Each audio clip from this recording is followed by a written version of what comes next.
channel Tech News. Happy spring, or start of spring.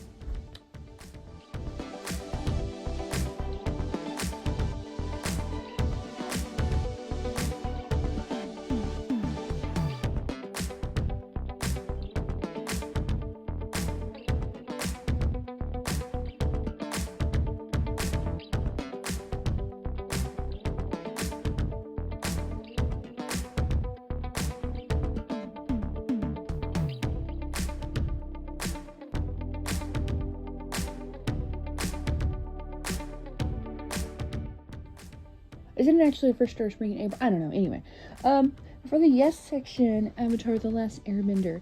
As a big fan of the original cartoon, I was very, very much worried about this live action adaptation, as live adaptations normally don't go very well. Usually have a habit of ruining things, from usually video game live action, anime live action, cartoon live action, like Disney live action. Like, there's just usually nothing good coming from it. So I usually go into it with a lot of skepticism every single time. And I was worried about this one because of the last movie we got. And I was a little worried. But show was great. Love the entire show. Some casting could have been a little different, I feel like, but it was nothing I couldn't look over. Show was definitely good, and they adapted things well. I'm really ready for season 2. The Baby Killer Conspiracy. This documentary was crazy. It was because this man said baby deaths were murder, so they started just arresting women for baby deaths, because I was like, okay, wow. The Torso Killer Confessions. This was absolutely gross, and this man was such an absolute jerk, and the mind games are crazy. Would recommend this documentary. The Program, Cons, Cults, and Kidnapping. This right here is just sick. I watched a lot of sick things this month, and this wasn't the worst, although this one is very sadistic. Damsel! I love fantasy so much. Literally my favorite story type kind of genre thing. I love anything with dragons and the fairy tale love story thing getting remixed into the story we got was pretty cool. The Indrani Mukherjee's, I think is how you say that, story, very truth. I watched a lot of documentaries this month.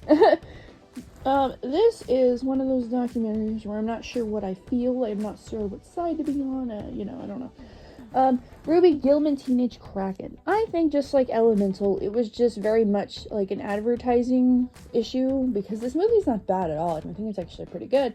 And it was just advertised very, very badly. In a sense, I really think that they would have helped the movie had there been some really good advertising behind it. It was cool for the movie to focus on Krakens as well. I don't think we've ever really had that, not to my knowledge. Maybe there is some. With the Krakens not being the antagonist of the story, I thought that was really cool. The art style wasn't my favorite. It was different, but, Zom 100 Bucket List of the Dead. I watched the movie for this back a few months ago, and the movie was pretty accurate in my opinion to this anime. Basically, this man's job is so bad when a zombie apocalypse starts, he's thrilled because he doesn't have to go to work and he can start his bucket list. And it's just really good times. Monsters 103, Mercy's Dragon Damnation. I think this was something that was part of the One Piece universe, like it's a side story or something, about how, like, Zoro got his swords, I think. I might be wrong, I don't know, but do not quote me on that. Confessions of a Teenage Drama Queen. This movie's so cute, and I think it's all based on a book or something, but I might be wrong. Our main character is a pathological liar and actually is not great. I did not really like her very much, but I know we're supposed to like her. I did not like her. Megan Fox is in this, by the way, and I was like, what the hell? I did not know that, but I didn't realize it for a while, too, and I was like, is that Megan Fox? It was Megan Fox. Suzume. I was very excited about this movie. I remember seeing trailers for it, and I just liked the animation, and it was cool. I finally got to see it, and one of the main characters spends most of the movie as a chair. Not a bad issue, it was just a little weird, didn't expect it. Blue Lock, when I tell you I binged this in 2 days. I love this anime so much. As a lover of sports anime, it's like my favorite genre behind, soft romance. Sports anime is my favorite. I had heard great things about this anime, and it's easily the best anime I've seen in months. Like, it was so good, so well written, amazing. I want a season 2 right now. El Tigre, The Adventures of Manny Rivera. This is one of those cartoons I used to watch, and after hearing that kind of growl, all those memories came flooding back to me. And I don't know why this one didn't get more seasons. I think it's a really good show, but I don't know. The Tank. After inheriting a property from his dead mother, they very quickly see why she never mentioned it. Murder Under the Friday Night Lights. This documentary was about football players basically committing murder. And half of these stories are crazy. Like, the town's obsession, like in the South, the town's obsession with football players is super creepy. Why are we all obsessed with these underage boys playing sports? I don't understand. It's like, this is not the NFL, this is not the Super Bowl. This is literally high school football. It is not that serious, but people be going off. It's ridiculous. Quiet on Set. The Dark Side of Kids TV. Now this, oh god. I know this documentary went viral on TikTok, which is not how I heard about it. I'm an investigation discovery nut, and I seen it like that, and I put it on my watch list, and eventually I was like, why does this stuff keep popping up on my For You page? And I'm like, oh yeah, it's that documentary, I was gonna watch it, oh my god, this is the most disturbing documentary I've watched in a while. All it did was make me want to rewatch all of the Nickelodeon shows and look for creepy things. Like, I'm like, how much stuff did I miss? Like, I grew up on these shows, and to hear all the pain they went through so that we could have a childhood is incredibly sad. And I hope that they start getting justice for that, because it doesn't surprise me, because it's never been a safe place for children to work. But the amount that it happened was disgusting. Priscilla. The first movie I've seen from Priscilla's point of view and not Elvis's, so that was really cool. And we all know Elvis was toxic and is not the best person. Everyone knows that. Everyone knows he was a cheater, a manipulator. Priscilla was very, very, very young when they started, to date or whatever. And we all know that there are problems with Elvis. That doesn't stop him from being an icon, regardless of how right or wrong that might be. But I find it to be very interesting to see a story from Priscilla's point of view. And that was really cool to see. I liked that. The truth about Jim. The truth is Jim is terrible. So, yeah. Wonka. It definitely was overhated. And I like it. Some of the old songs in this make a slight comeback, and then some of the new songs they're pretty good. I know some people were mad it was a musical, like they've always been musicals. All the Wonka movies are musicals, but I don't know. There's Something in the Barn. I didn't know this was a holiday movie. I would have saved it for December. However, it was about a small, gnome thing trying to kill people. Ponyo. This is about the fish daughter of, a fish king or an underwater magician or something. I don't think it was ever mentioned, but I don't know. It was cute. Guess who?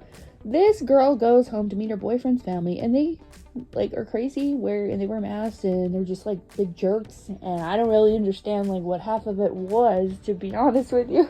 Julia's eyes. These two sisters are spiritually connected through their eyes in this very creepy and unsettling movie. Irish Wish. A girl finds a magic tree that gives her everything she supposedly wanted. She finds out it's not what she wants, that old nugget. And Lindsay Lohan, hey, I'm so happy every time I see her in a Netflix movie. I'm like, oh my god, Lindsay. Slap her, she's French. I quote, unquote, French girl goes to Texas and becomes a popular girl by stealing another girl's life in a funny way. Movies like this are the absolute best. I don't know what you call this genre of movie, but I love it. I love movies like this. I don't know what you call it. I love them. The Layover. This girl literally has the worst friend/roommate ever. Testament, the story of Moses. I love a good Moses documentary. However, maybe a little more Hebrew and Egyptian people in the documentary would have made it feel better. Moses was I could be wrong. I didn't look up ethnicities of anyone. It was just a lot of people that seemed a lot more white than I feel like they should have been, because, we're in the middle of Egypt. But I don't know. Maybe I am the one that is wrong. That's what it looked like. Okay. Hilda Season 3. I've always loved this cute, soft cartoon. I love this cartoon. And the art style is so cute. And then the show is just so sweet. And it's such a soft little magical cartoon. Like, they're not fighting for their lives. It's just very soft. And I thought that with the movie they had that it was going to end it. But I guess I was wrong. So we have a Season 3 now. Now for the mess section. Ella Rami School for Girls Season 2. I loved Season 1 so much, but Season 2, it didn't have the same vibe. I don't know, I just didn't like it. The Goddess of Spring.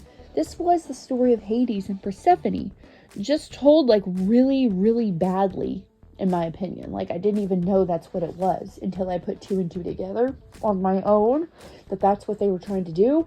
It was just told very badly. And for one thing, I know this was an older time, but they made Hades literally look like a cartoonish devil, and I'm like, okay, maybe, but he's the god of the underworld, not a devil in hell. It's two separate things. I don't know. I mean, hey, I get it. And then kind of what they, like, I don't know, I feel like it was just told, like, really badly. Date movie. Movies like this were never my favorite vibe. I like movies like this, like parody movies, but this one, like, I don't know, there's something about this one, I didn't like it. Poor Things. This movie was quite odd, but I think it was supposed to be, like, artsy? But this movie was very unsettling for many reasons. Just like the childlike vibes of the other character. It made me really uncomfy. And I don't know, just the way it was filmed, I don't know, I'm not saying Emma Stone didn't do a good job, it was a little weird. No! Aquaman and the Lost Kingdom. I tried to watch it and give it a fair shot, and it was nothing to do with the Amber Heard thing, because I'm very good at separating the art from the artist, and I watched this movie, and I was like, regardless of where we are with Johnny Depp, Amber Heard case, whatever, it's kind of like, it's none of our business, technically. Whatever. I just, like, I separated it, and I'm like, she's not even in the movie that much, to be honest. She's barely there. It's not really even something that needs anything. It has nothing to do with that case, so I feel like it has nothing to do with the movie. The movie's just bad. So, like, it starts out with this scene where he's telling you, like, all this stuff that's happened since the last movie, and it's stuff I actually would have liked to watch. Like, all this stuff that happened, I'm like, I would have liked to watch all of this. But, okay, we're doing it flashback sequence while he's playing with action figures. Okay, cool. Like, I was like, I would have loved to see all of this as the actual movie. But no. We don't get that. The whole opening opportunity scene was everything I wanted to see. But okay. Have a good start to spring, guys. Bye. Hadouken! Finish him!